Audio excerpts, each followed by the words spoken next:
10 দিন আত্মগোপনে থাকার পর মুখ খুললেন সাবেক তথ্যমন্ত্রী অধ্যাপক আলী আরাফাত।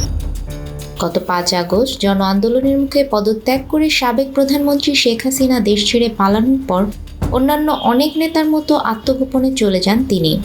15 আগস্ট জাতীয় শোক দিবস কেন্দ্র করে দেয়া এক স্ট্যাটাসে তিনি ঘোষণা দিয়ে বলেছেন, আমরা মরিনি, আমরা ছিলাম, আমরা আছি, আমরা থাকব।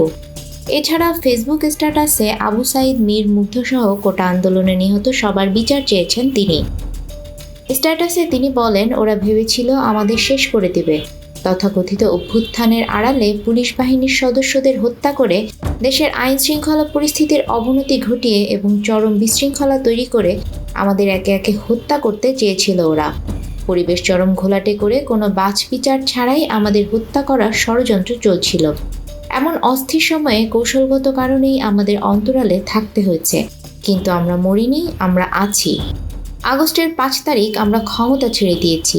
সেই দিনই ঘাতকের দল 450টি থানায় আক্রমণ চালায় এবং নির্মমভাবে হত্যা করে 15 জন পুলিশ সদস্যকে, আহত করে আরও অগণিত পুলিশ সদস্যদের। আনসার ও বিজিবি সদস্যদের উপরও হামলা চালানো হয়।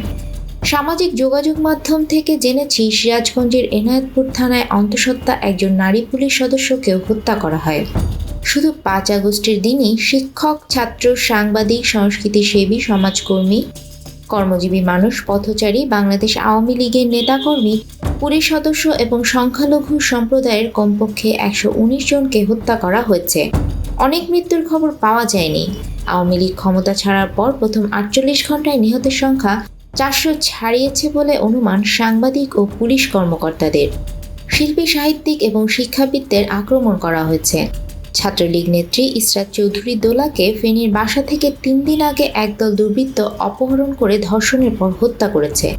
সামাজিক যোগাযোগ মাধ্যম ফেসবুকে দোলার মতো দেখতে এমন একটি ছবি সহ তথ্য প্রচার করে জেলা জুড়ে চাঞ্চল্য তৈরি হয়। ধর্ষিত হয়ে হত্যাকাণ্ডের শিকার এমন মেয়েদের লাশ আজকাল পানিতে ভেসে আসতে দেখা যাচ্ছে। শত শত মানুষের ঘরবাড়ি ভাঙচুর ও অগ্নিসংযোগ করা হয়েছে। কোটা আন্দোলনের সময় 16 জুলাই নিহত আবু সাইদ সহ অন্যান্য হত্যাকাণ্ডকে আমরা নিন্দা জানিয়েছিলাম, দুঃখ প্রকাশ করেছিলাম। বিচার বিভাগীয় তদন্তের ব্যবস্থা নেওয়া হয়েছিল। আবু সাইদ সহ অন্যান্য যারা হত্যাকাণ্ডের শিকার হয়েছিল তাদের পরিবারের সদস্যদের সাথে মাননীয় প্রধানমন্ত্রী শেখ হাসিনা দেখা করেছিলেন, তাদের পাশে থাকার প্রতিশ্রুতি দিয়েছিলেন। প্রতিটি হতাহতের ঘটনার তদন্তের জন্য বিচার বিভাগীয় তদন্ত কমিশনকে সহযোগিতা করার জন্য বিদেশি বিশেষজ্ঞ আনার ব্যবস্থাও নেওয়া হচ্ছিল। আন্দোলনের সময় নিহত মীর মুগ্ধের বাসায় শিক্ষামন্ত্রী গিয়েছিলেন এবং পরিবারের সদস্যদের সাথে দেখা করেছিলেন। আসলে 5 আগস্টের পর যত নৃশংস হত্যাকাণ্ড হয়েছে, সেই গণহত্যার দায় কার? জুলাই থেকে আগস্টে এসেও মৃত্যুর মিছিল থামছে না কেন? শোকাবহ আগস্ট মানে যেন আরও শোক নেমে এসেছে জাতির জীবনে। এই আগস্ট মাসে জাতির জনক বঙ্গবন্ধু শেখ মুজিবুর রহমানের ভাস্কর্যগুলো কারা ভেঙে ফেলল? ধানমন্ডি 32 নম্বরে কারা আগুন দিল? শুধু বঙ্গবন্ধুর ভাস্কর্য নয়, শিল্পাচার্য জয়নুল আবেদিন, কবিগুরু রবীন্দ্রনাথ ঠাকুর ও মুক্তিযুদ্ধ ও মুক্তিযোদ্ধাদের বিভিন্ন ভাস্কর্যও ভাঙা হয়েছে। নারী জাগরণের পথিকৃত বেগম রোকেয়ার প্রতিকৃতিতে নোংরা ভাষা ব্যবহার করে কালো রঙের দাগ দিয়ে দেওয়া হয়েছে। ইনশাল্লাহ আমরা ছিলাম, আমরা আছি, আমরা থাকব। 30 লাখ শহীদের বিনিময়ে পাওয়া এই স্বাধীনতা এদেশের জনগণই রক্ষা করবে। দেশের সকল মানুষের চাওয়া এই সকল হত্যাকাণ্ডের সুষ্ঠু বিচার করতে হবে। সর্বোপরি এই সকল পরিবারের জন্য যারা তাদের স্বজন হারিয়েছেন, আমি মনে করি এই সকল মৃত্যুর সুষ্ঠু বিচার হওয়ার জন্য আমরা গোটা দেশ ও জাতি এ সকল পরিবারের কাছে দায়বদ্ধ।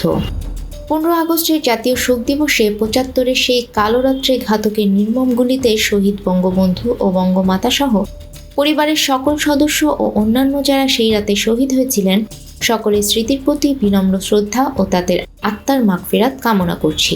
জয় বাংলা, জয় বঙ্গবন্ধু। নিউজ ডেস্ক, আমাদের সময়।